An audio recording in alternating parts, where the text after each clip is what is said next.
നമസ്കാരം, റിവ്യൂ മാസ്റ്ററിലേക്ക് എല്ലാവർക്കും സ്വാഗതം. ചാനൽ ഇഷ്ടപ്പെടുവാണെങ്കിൽ, കണ്ടന്റ് ഇഷ്ടപ്പെടുവാണെങ്കിൽ സബ്സ്ക്രൈബ് ചെയ്യുന്ന കാര്യം പരിഗണിക്കുക.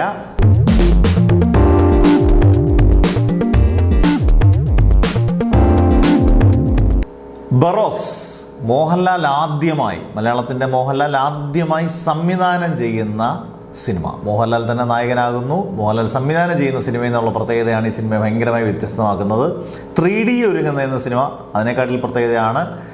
ഈ സിനിമ നേരത്തെ റിലീസ് ഡേറ്റ് ആയിട്ട് പ്രഖ്യാപിച്ചിരുന്നു, നേരത്തെ മാർച്ച് 28. ഇപ്പോൾ ഒരുപാട് വാർത്തകൾ വരുന്നു മാർച്ച് 28 നിന്നത് പോസ്റ്റ്പോൺ ചെയ്യുന്നുണ്ട് എന്നാണ്. ഒരു നല്ല ശതമാനം വാർത്തകളും അങ്ങനെ തന്നെയാണ്. തിയേറ്റർ ഉടമകളിൽ നിന്നും കേട്ടത് മാർച്ച് 28 ബറോസ് കാണാൻ സാധ്യത വളരെ വളരെ കുറവാണ്. എന്നാൽ ഒഫീഷ്യൽ കൺഫർമേഷൻ ബറോസിൻ്റെ പ്രൊഡക്ഷൻ ഭാഗത്തിൽ നിന്ന് വന്നിട്ടില്ല. എന്നാൽ പോലും വേറൊരു കാര്യം എന്ന് പറയുന്നതിനകത്ത് ആടുജീവിതം ഏപ്രിലായിരുന്ന ആടുജീവിതം മാർച്ച് 28 പ്രീപോൺ ചെയ്യുന്നുണ്ട്, അതായത് മുന്നോട്ട് ആക്കിയിട്ടുണ്ട്. March 28 release. അന്നേരം ഉറപ്പായിട്ടും മാർച്ച് 28 ആടുജീവിതം ഉണ്ടെങ്കിൽ, കാരണം മോഹൻലാൽ പൃഥ്വിരാജ് ഡയറക്ഷനിൽ ഇപ്പോൾ എമ്പുരാൻ ഒരുങ്ങുന്ന സ്ഥിതിക്ക് രണ്ടുപേരും സിനിമ ഒരു ദിവസം റിലീസ് ചെയ്തില്ല. മാത്രമല്ല ബറോസ് മോഹൻലാൽ ആദ്യത്തെ സംവിധാന സംരംഭം എന്നുള്ളതിൽ ബാക്കിയുള്ള സിനിമകൾ കുറച്ച് ദിവസത്തേക്ക് മാറ്റി നിർത്താനും സാധ്യതയുണ്ട്.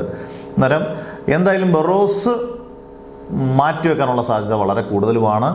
ആടുജീവിതം മാർച്ച് 28 ഉണ്ടെന്നുള്ളത് ഏകദേശം ഉറപ്പിച്ചു കഴിഞ്ഞു എന്നുള്ള രീതിയിലാണ് മുന്നോട്ട് പോകുന്നത്. കാരണം അവർ ആടുജീവിതം എനിക്ക് തോന്നുന്നു ഏപ്രിൽ 10, 11 റിലീസ് ചെയ്യുമ്പം ഒരുപാട് വമ്പൻ ചിത്രങ്ങളുടെ കൂട്ടത്തിലാണ്. കാരണം ഗുരുവായൂർ അമ്പലനടയിൽ ആവേശം, ഫഹദ് ഫാസിലിൻ്റെ ആവേശം, പിന്നെ നമ്മുടെ വർഷങ്ങൾക്ക് മുമ്പ് എന്നുള്ള വിനീത് ശ്രീനിവാസൻ്റെ ചിത്രം, ഇതെല്ലാം ഒരു മിനിമം ഗ്യാരണ്ടി തോന്നിപ്പിക്കുന്ന സിനിമകൾ തന്നെയാണ്.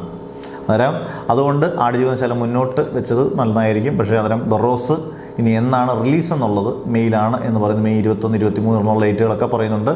എന്തായാലും പ്രതീക്ഷയോട് കാത്തിരിക്കുന്ന 2 ചിത്രങ്ങളാണ് ഈ പറഞ്ഞ 2 ചിത്രങ്ങളും. പൃഥ്വിരാജിൻ്റെ ഏറ്റവും അഭിനയത്തികവാർന്ന ഒരു സിനിമയാണ് ബ്ലസ്സിയുടെ ആടുജീവിതം. പിന്നെ മോഹൻലാൽ സംവിധാനം ചെയ്യുന്ന സിനിമ എപ്പോഴായാലും എന്തായാലും അതൊരു പ്രതീക്ഷയോടുകൂടിയായിരിക്കും മലയാള സിനിമ പ്രേക്ഷകരെല്ലാവരും, മലയാള സിനിമ മാത്രമല്ല ഇന്ത്യൻ സിനിമ പ്രേക്ഷകരെല്ലാം കാത്തിരിക്കുന്നു. എന്തായാലും ഒഫീഷ്യലായിട്ടുള്ള ഡേറ്റുകൾ വന്നിട്ടില്ല. എന്നാലും ഇപ്പം മാർച്ച് 28 ആടുജീവിതവും മെയിലേക്ക് മാറ്റി എന്ന് പറയുന്നു ബറോസ്. എന്നിട്ട് നമുക്ക് കാത്തിരിക്കാം നല്ല സിനിമയ്ക്ക് വേണ്ടി. ഈ സിനിമകളെല്ലാം നന്നായിരിക്കട്ടെ, ആശംസിക്കാം. Signing off.